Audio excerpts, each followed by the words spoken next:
Un homme, vivant quelque part sur cette terre en ce moment même. Il ne sait pas qui il est, il ne sait pas ce qui l'attend. Il vit une vie ordinaire. Peut-être qu'il travaille, peut-être qu'il étudie, peut-être qu'il a une famille. Mais un jour, tout changera. Il sera appelé. Il essaiera de refuser. Il fuira même. Mais les gens le poursuivront. Ils lui feront allégeance entre la pierre noire et la station d'Ibrahim, à la Mecque. Et à ce moment-là, il réalisera. Il est le Mahdi, l'homme qui unira les musulmans.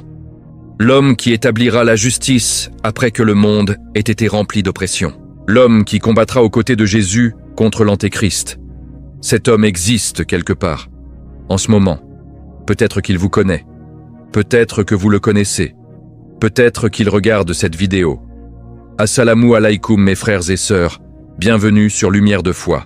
Aujourd'hui, nous explorons l'une des figures les plus mystérieuses et les plus attendues de l'eschatologie islamique. Le Mahdi. Pas un prophète, pas un ange, juste un homme. Mais un homme choisi par Allah pour changer le cours de l'histoire.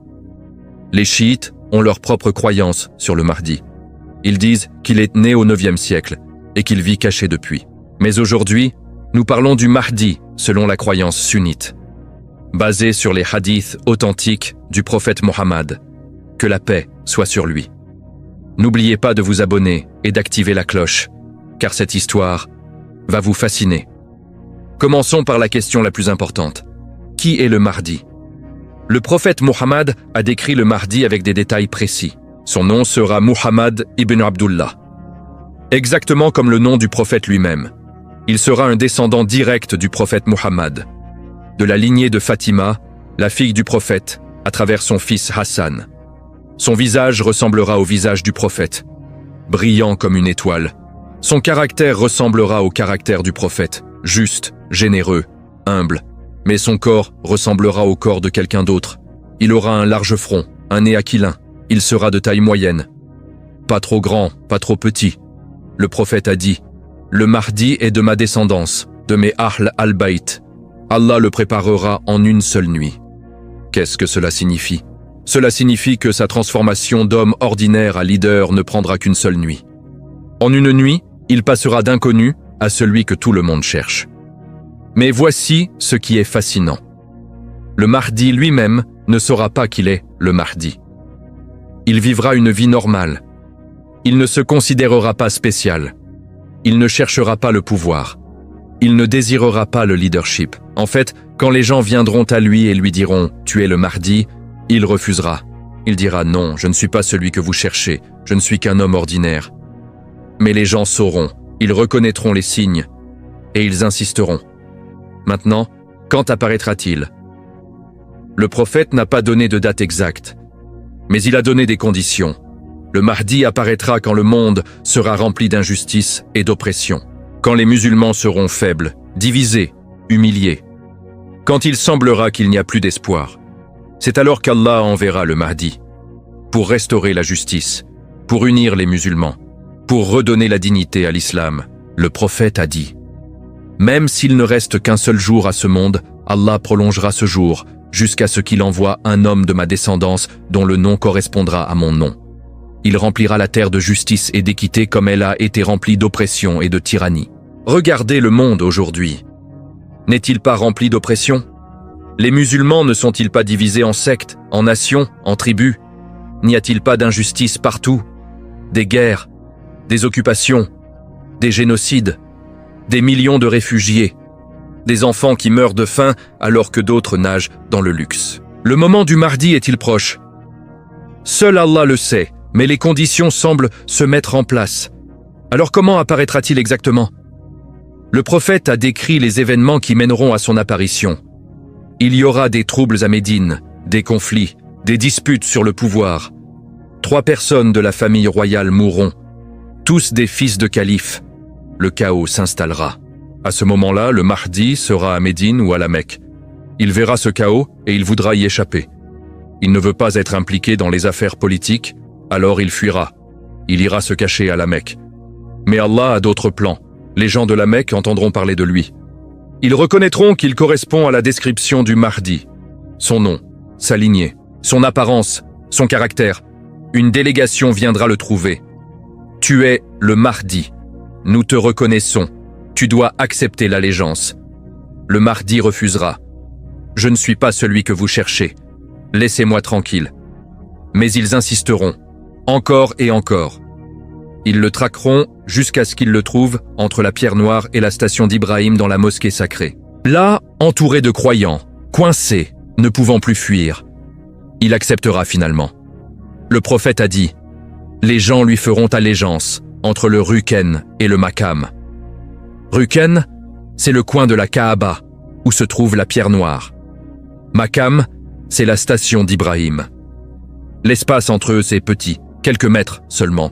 Imaginez cette scène. La mosquée sacrée remplie de croyants. Le Mahdi debout, près de la Kaaba. Les gens viennent un par un. Ils placent leurs mains dans la sienne. Ils jurent allégeance. Ils promettent de le suivre, de mourir pour la cause si nécessaire. Et c'est ainsi que commence le règne du Mahdi. Mais immédiatement, il affrontera de l'opposition. Il y aura une armée envoyée pour le tuer, une armée de Syrie. Le gouverneur de Syrie, jaloux et en colère qu'un nouveau leader soit apparu, enverra son armée pour détruire le Mahdi avant qu'il ne devienne trop puissant. Cette armée marchera vers la Mecque, des milliers de soldats, lourdement armés, déterminés à tuer le Mahdi et ses partisans. Les compagnons du Mahdi auront peur. Que faisons-nous? Nous sommes peu nombreux, ils sont nombreux. Comment pouvons-nous les combattre? Mais le Mahdi leur dira de rester calme, d'avoir confiance en Allah, parce qu'Allah protège toujours ceux qui luttent pour sa cause. L'armée approchera de la Mecque, ils seront dans le désert de Béda, entre la Mecque et Médine. Ils camperont pour la nuit, ils se prépareront à attaquer au matin. Mais cette nuit-là, quelque chose d'extraordinaire se produira. La terre s'ouvrira. Le prophète a dit qu'Allah fera avaler toute l'armée par la terre, du premier soldat au dernier. Ils disparaîtront, engloutis, comme si la terre elle-même refusait de porter ses oppresseurs. Seuls 2 hommes survivront. Un sera au début de l'armée. Un sera à la fin. Ils s'échapperont pour raconter ce qui s'est passé. Et quand les nouvelles de ce miracle atteindront les musulmans partout, ils sauront. Cet homme est vraiment le Mahdi. Allah est avec lui. Après cela, les musulmans commenceront à affluer vers lui, de partout dans le monde, d'Égypte, de Syrie, d'Irak, du Yémen, de Turquie, d'Afrique du Nord, d'Asie centrale, d'Indonésie, de partout. Ils viendront lui faire allégeance. Des armées entières rejoindront sa cause. Des nations entières se rallieront à lui. Et le Mahdi fera ce que les musulmans n'ont pas réussi à faire depuis des siècles. Il les unifiera. Plus de divisions entre sunnites et chiites, plus de conflits entre nations arabes et nations non arabes, plus de frontières artificielles tracées par les colonisateurs. Une seule Ummah, unie sous un seul leader, combattant pour une seule cause, le rétablissement de la justice. Le Mahdi établira son califat, un vrai califat, pas comme les prétendants modernes qui utilisent la violence et la terreur, mais un califat basé sur la justice, la consultation et la charia. Il nommera des gouverneurs dans différentes régions, il établira un système judiciaire équitable. Il collectera et distribuera la zaka correctement. Il abolira les taxes injustes. Il rendra les richesses aux pauvres. Le prophète a dit, il distribuera la richesse sans la compter. Qu'est-ce que cela signifie? Cela signifie qu'il y aura tellement de richesses que le Mahdi n'aura même pas besoin de la mesurer ou de la compter. Il la donnera généreusement. Les gens viendront à lui et diront « Donne-moi » et il remplira leurs mains. Mais après quelques années de ce règne généreux, les gens deviendront si riches qu'ils ne voudront plus de charité. Le prophète a dit qu'un homme viendra au Mahdi avec de l'or et dira « Prends ceci comme zakat ». Le Mahdi dira « Distribue-le aux pauvres ». L'homme ira chercher des pauvres mais n'en trouvera aucun. Tout le monde sera riche. Il reviendra au Mahdi et dira « Je ne trouve personne qui en ait besoin ». Imaginez une société sans pauvreté, sans mendicité, sans faim, où tout le monde a assez. C'est ce que le Mahdi établira. Mais ce ne sera pas seulement la justice économique, ce sera aussi la justice sociale. Le Mahdi traitera tout le monde également, arabe ou non arabe, riche ou pauvre, puissants ou faibles. Devant la loi du Mahdi, tous seront égaux. Les oppresseurs qui ont terrorisé les musulmans pendant des décennies seront traduits en justice. Les dictateurs, les tyrans, les traîtres, tous devront rendre des comptes. Mais le Mahdi ne sera pas vengeur, il sera juste, il appliquera la loi d'Allah. Rien de plus, rien de moins. Maintenant, combien de temps régnera-t-il? Le prophète a dit 7 ans. 7 ans de justice, 7 ans de prospérité, 7 ans d'unité, 7 ans de paix. Mais ce ne sera pas une paix complète. Il y aura encore des ennemis, des forces qui voudront détruire ce califat. Et le Mahdi devra les combattre. Le prophète a mentionné que le Mahdi conquérera Constantinople, oui, Istanbul, mais pas avec des armes, pas avec des bombes. Le prophète a dit, ils la conquéreront en disant Allahu Akbar et la ilaha illallah, par le takbir, par le tahlil, par la foi et la prière. Les murs de la ville tomberont devant la puissance de leurs invocations. C'est un miracle qui attend le Mahdi et son armée. Après la conquête de Constantinople, alors qu'ils distribueront le butin et se réjouiront, quelqu'un criera « Le Dajjal est apparu, il est dans vos terres, il attaque vos familles. » Fausse alerte, c'est un mensonge. Mais le Mahdi et son armée se précipiteront quand même pour protéger leurs proches. Ils retourneront vers le Cham, la Syrie. Et là, ils recevront la nouvelle. Cette fois c'est vrai. Dajjal, l'antéchrist, est réellement apparu. Le plus grand test de l'humanité. Le plus grand menteur, le faux messie, il est là. Le Mahdi rassemblera les croyants. Il les préparera pour la plus grande bataille. La bataille contre Dajjal. Ils se retrancheront à Jérusalem ou dans ses environs. Dajjal et ses partisans les assiégeront. Des millions de mécréants contre quelques milliers de croyants. La situation semblera désespérée. Mais le Mahdi n'aura pas peur. Il sait qu'Allah a promis la victoire. Il sait qu'un miracle arrive. Et c'est alors que cela se produira. Le matin où ils se prépareront pour la prière du Fajr, quelqu'un regardera vers le ciel et criera « Regardez, quelqu'un descend !» Et de l'est de Damas, descendant sur les ailes de 2 anges, viendra Isa ibn Maryam, Jésus, fils de Marie. Le prophète que les chrétiens adorent, comme Dieu reviendra. Mais il reviendra comme musulman, pour prier derrière le Mahdi, pour combattre aux côtés du Mahdi. Le Mahdi, en tant qu'imam dirigeant la prière, reculera pour laisser Issa diriger. C'est un prophète après tout. Il mérite cet honneur. Mais Isa refusera. Il dira « Non, avancez. La prière a été établie pour vous.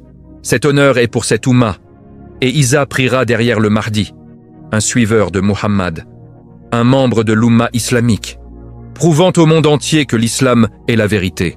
Après la prière, ils sortiront pour affronter Dajjal. Et le reste, vous le connaissez. Isa tuera Dajjal à la porte de Lude. La terre sera purifiée. La justice sera établie. Isa et le Mahdi gouverneront ensemble. Les 2 leaders des croyants, travaillant côte à côte. Mais cela ne durera pas longtemps. Le prophète a dit que le Mahdi mourra pendant le règne d'Isa. Certains disent qu'il mourra de mort naturelle. D'autres disent qu'il sera tué. Mais ce qui est certain, c'est que son règne se terminera. 7 ans. C'est tout ce qu'il aura. 7 ans pour unir les musulmans.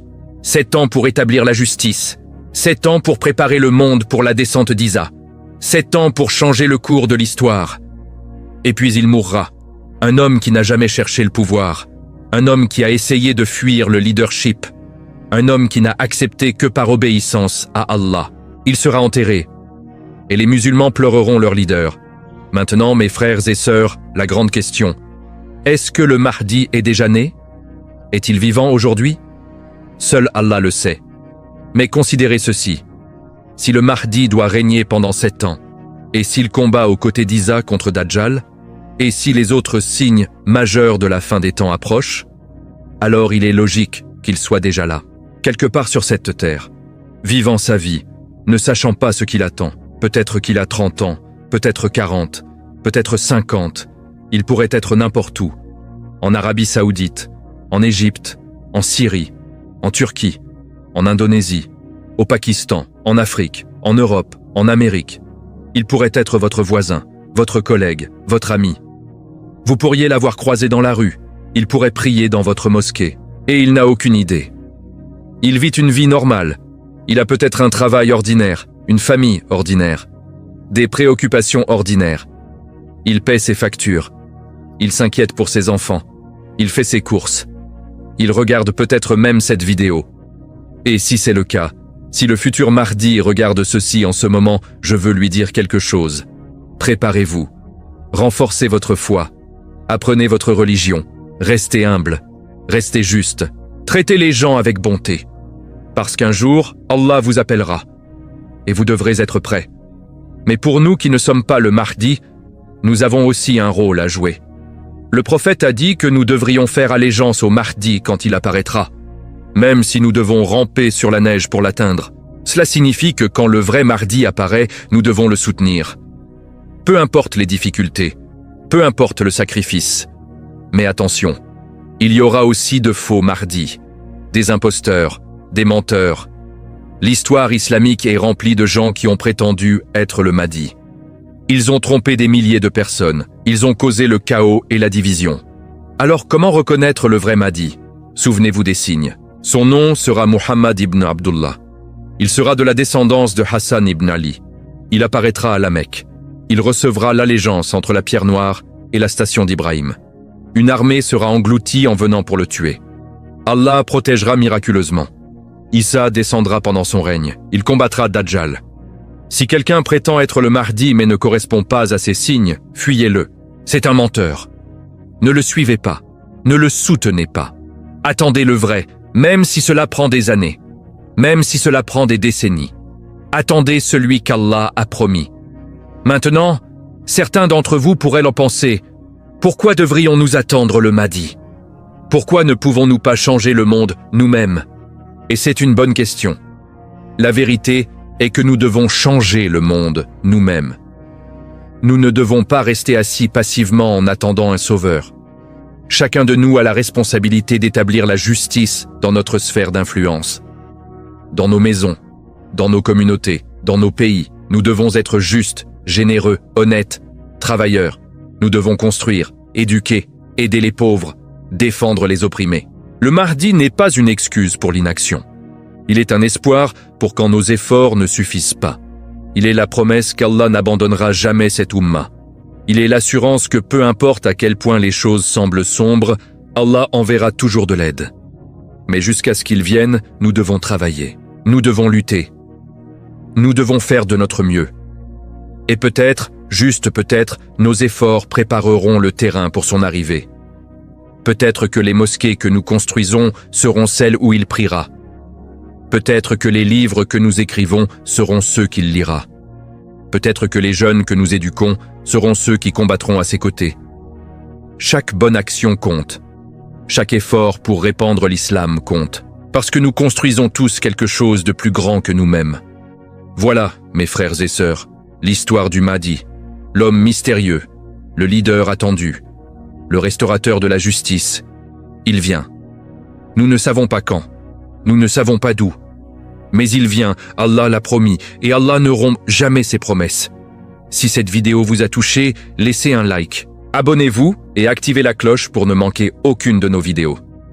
Partagez cette vidéo avec ceux que vous aimez. Ils doivent savoir cela aussi. Dans notre prochaine vidéo, nous explorerons la vie d'Isa ibn Maryam après sa descente. Comment il vivra sur terre, comment il établira la justice, comment il mourra et où il sera enterré. Dites-moi en commentaire, pensez-vous que le Mahdi est déjà né? Et seriez-vous prêt à le suivre même si cela signifie sacrifier votre confort?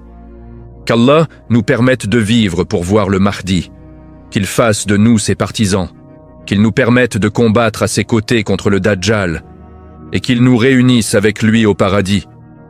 Que la paix, la miséricorde et les bénédictions d'Allah soient sur vous tous. Assalamu alaykum wa rahmatullahi wa barakatuh.